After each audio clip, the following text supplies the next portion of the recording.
From Scripps Sports, this is Bobcat Insider, sponsored by First Interstate Bank. The football season is upon us, and the 2026 Bobcat football squad is ready for their national title defense. Hello, everybody. I'm Keaton Galogly alongside Tony Wetmore on our first edition of the Bobcat Insider. We'll sit down with head coach Brent Vigen in just a bit, and we will have QB1 Justin Lamson joining us in studio. All right, Tony, here we go. All the bluster is through.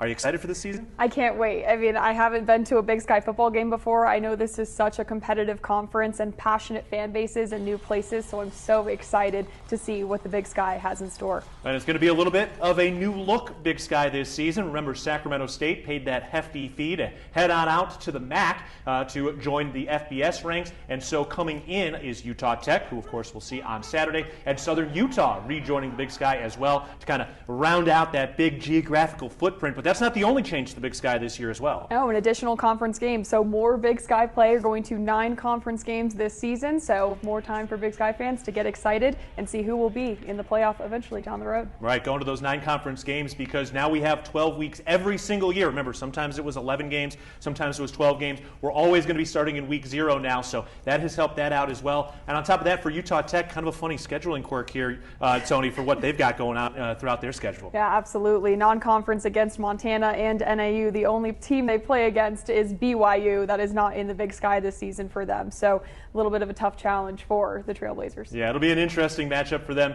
as they work through this schedule. So again, remember, their games against Montana and NAU are not conference games, but this one is for Montana State coming up on Saturday at 8 o'clock. All right, we're going to take a break. On the other side of this timeout, we'll sit down with head coach Brent Vigen, and later QB1 Justin Lamson joins us here in studio on the Bobcat Insider. Take coverage of the Cats with you. Download our mobile app today.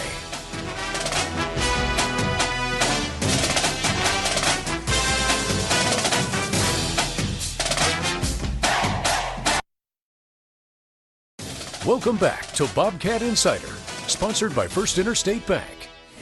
Back on the Bobcat Insider, I'm Keaton Galogly alongside head coach Brent Vigen. Coach, how we doing? How we feeling today? Very good. It's great to be back in game week, preparing for an opponent. The off season's meant to be this build-up, and we've had plenty of build-up, so it's going to be great to play a game on Saturday. Yeah, no doubt. Tell us a little bit about that build-up. How were all the celebrations over the summer? I mean, there was a lot going on for you guys, so how were all the celebrations this summer? Yeah, I think doing what we did last year, creating those opportunities for some events, whether it's the parade in town, going over to Helena to see the governor, obviously ending with going to D.C. and being able to go to the White House, getting our rings. I think all those things were very special, but all along you're building the 26 team, and I do think we've been able to separate those things, and obviously getting out and being tested on the field is what is next. But anytime you do something as special as we did last year, you're going to get a lot of special moments out of it. A lot of shared experiences that I think this group, and along with the seniors that graduated, really enjoyed. Yeah, you kind of mentioned that separation. So as you got back into spring ball, you got into fall camp, did the guys show up with the hunger you needed to see from them coming off what you accomplished last year?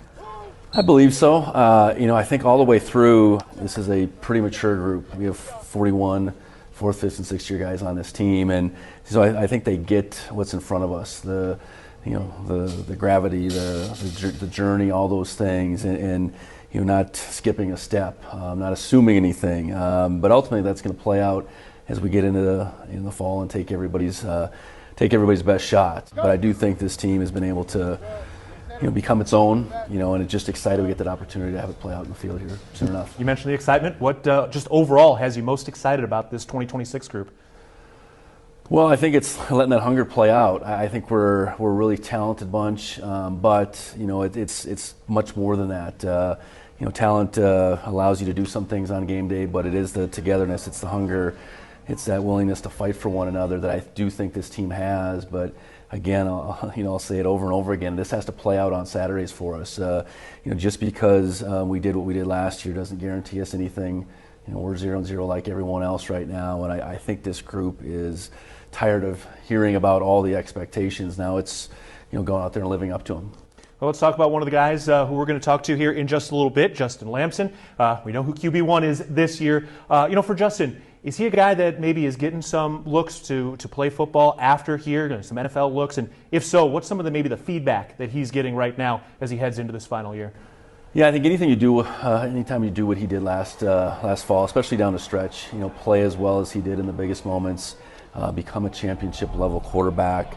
I think you warrant, teams at the NFL level looking at you and digging as deep as they can. So I think to this point in the fall, we've had several teams out here, and he's certainly, top of the list as far as guys they want to see perform this fall. And I think for Justin, he's thoroughly focused on what's in front of him this last year. I think it was a long road for him to get to playing, and he really enjoyed it in every which way last year. So I know he's really excited to just get out there and play and take his game to another level. And I think if he does the things that we anticipate he's capable of this fall, there will be opportunities beyond that. That's probably as far as the conversation's gone at this point, but he's definitely on the radar, and I think he's got the makeup and the ability to take it to another level. All right, let's talk about some of his other playmakers that we're going to see throughout this year. One guy that I think a lot of Bobcat fans maybe haven't been thinking about much is Jordan Reed. Big, tall, wide receiver now, the converted quarterback. How's he been doing? How is he settled in going into his final year now? Yeah, we're really excited about what Jordan's going to be able to do this fall. I think he's flashed in the past, and that's mostly been on the practice field, unfortunately.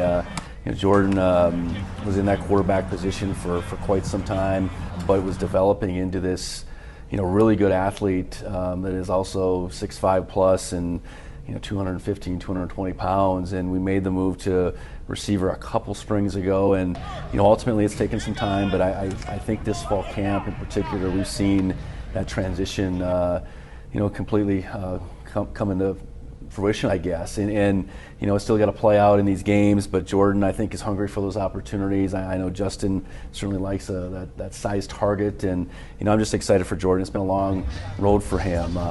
High school is way back in the rear view. He's a 21 grad, and it's just been a lot, one thing after the other, and for him now, biding his time, working so hard to get this opportunity to make an impact, that's what you want for him, and that's what we want for the team.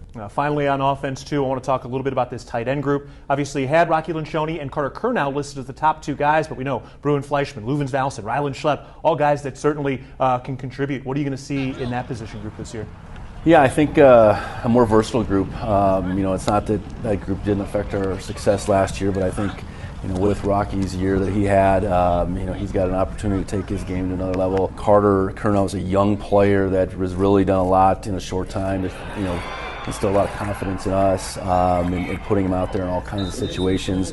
Rylan's been a guy that's been in and out, had some injury issues here and there, but when he's been out there, he's been a performer. And then I know Bruin is this curiosity a little bit coming from Air Force. We certainly know the Fleischman name, but I think Bruin in his own right is going to be able to play a part this season, whether it's on offense or special teams. And Leuven's, I know, flashed last year. So, just naming off five guys, being able to play in 2 and 3 tight end sets a little bit more, I definitely think will be part of the plan. All right, well, we'll see how they all match up against Utah Tech coming up on Saturday. It's an 8 o'clock kickoff over there in St. George. As we do look at this Utah Tech team, they have announced 2 potential quarterbacks. We'll see C.J. Tiller, the transfer in, Bronson Barbin, the guy who was there last year. What are we going to see at that quarterback spot, do you think?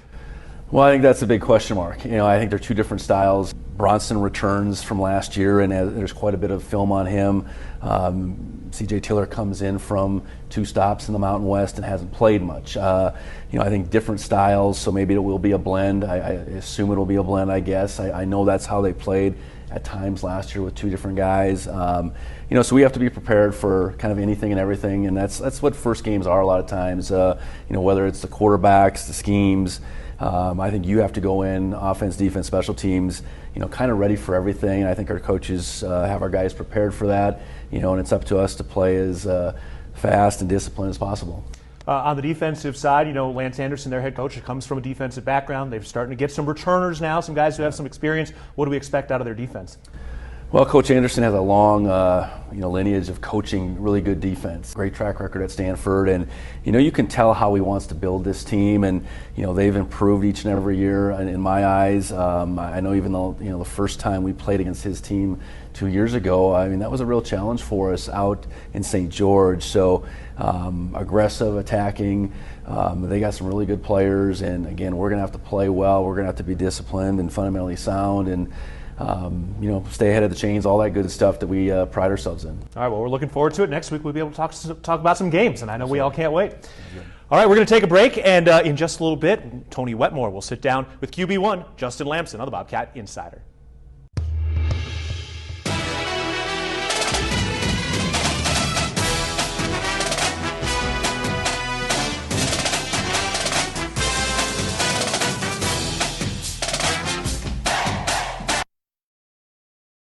Welcome back to Bobcat Insider, sponsored by First Interstate Bank.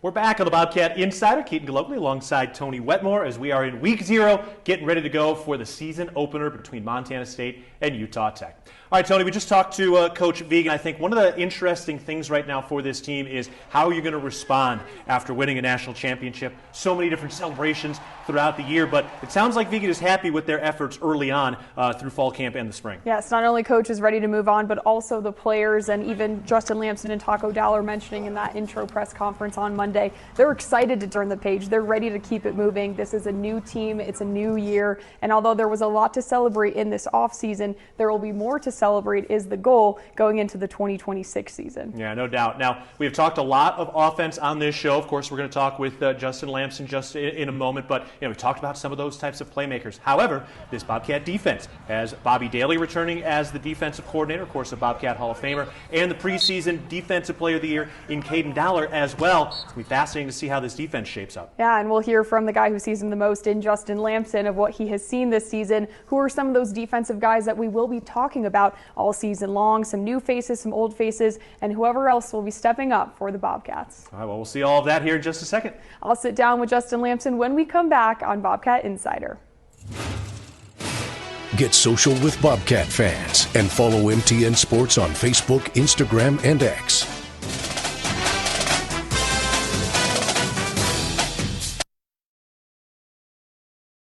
Welcome back to Bobcat Insider, sponsored by First Interstate Bank.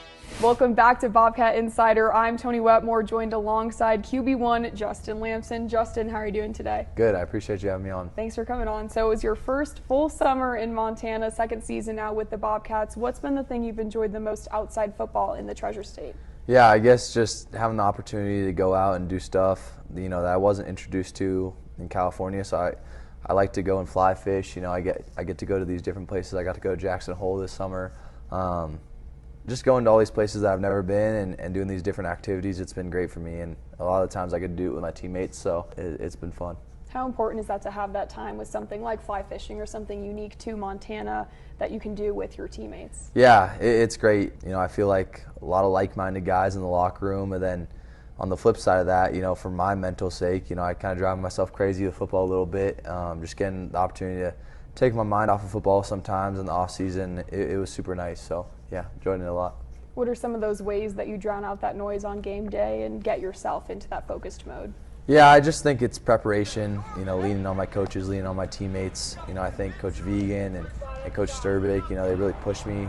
I play 4 games during the week, if that makes sense. Like during those practices, I'm really pushing myself to treat that like game-like moments. So, I feel comfortable once I get to the Saturdays, and just continue trying to evolve in the offense and get to that way for every Saturday this year.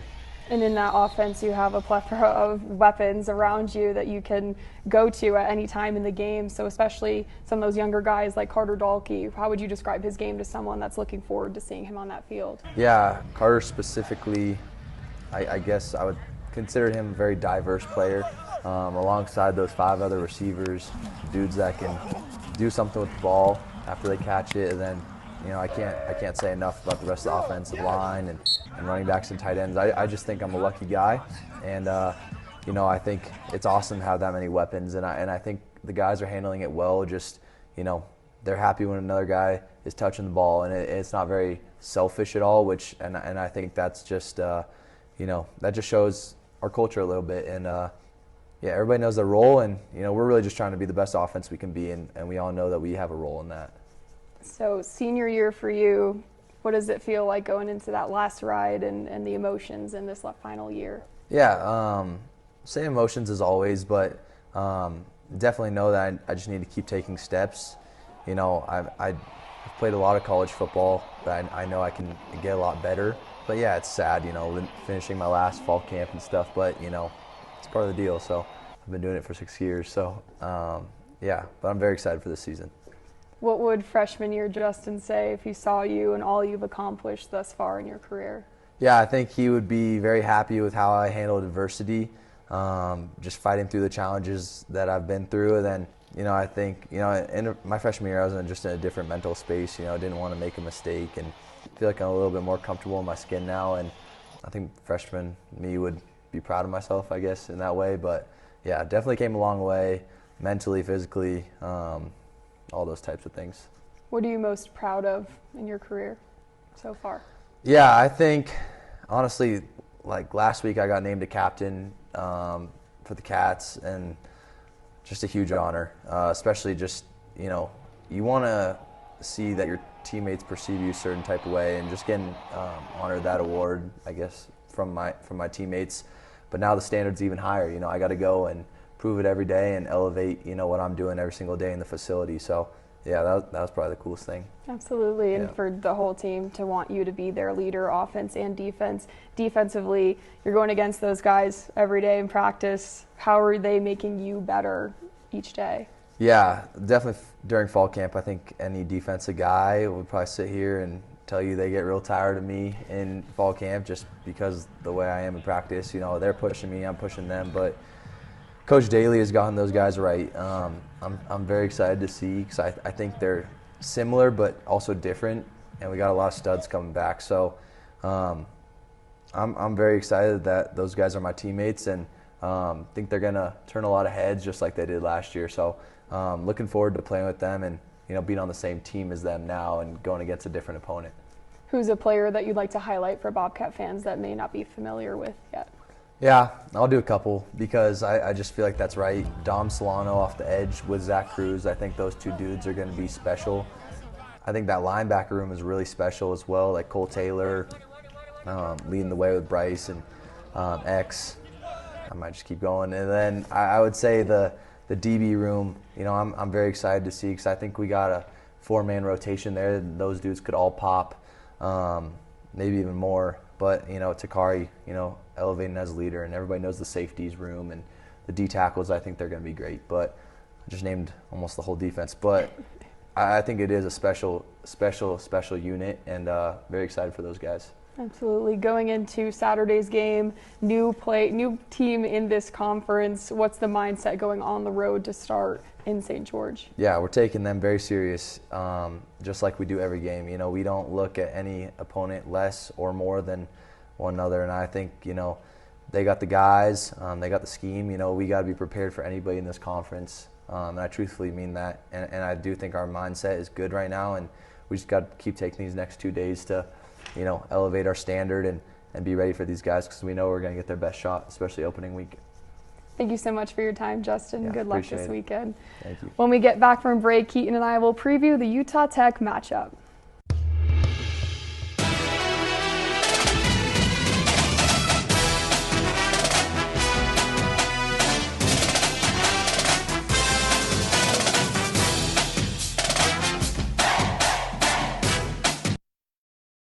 Welcome back to Bobcat Insider, sponsored by First Interstate Bank. Welcome back to Bobcat Insider, and as we prepare for Montana State at Utah Tech, Keaton, what are some of the biggest things you'll be looking for in this matchup? Yeah, it's going to be a lot, I think, in this. Obviously, the travel is difficult. It's going to be hot. It's going to be a late kickoff. But I'm very fascinated to see how Justin Lamson goes against this Utah Tech defense. The Trailblazers have a lot returning. They've got a great pedigree in terms of their defensive head coach in Lance Anderson. And there are so many different playmakers on this Bobcat offense. How does Lamson distribute it to them all? How does he keep guys hot? How do we see these touches get spread out among all different guys that can make plays? So very fascinated to see how that all plays out on the offensive side. Yeah, and offensively for Utah Tech, they have a really strong run game. So I'm interested to see, especially with a young and undefined defensive line, how the Bobcats will respond to that. And especially with the defensive front against who knows which quarterback right now, it'll be interesting to see how the Bobcats are preparing for that unknown and what it'll look like and who will step up up for Utah Tech on Saturday. Yeah, those two quarterbacks will be interesting to see. CJ Tiller's more your runner, Bronson Barbin's more of those pocket passer, and we'll see how it all plays out coming up on Saturday, 8 o'clock for the first kickoff of the year. And of course, we'll be back each week throughout the season on our next episode of the Bobcat Insider.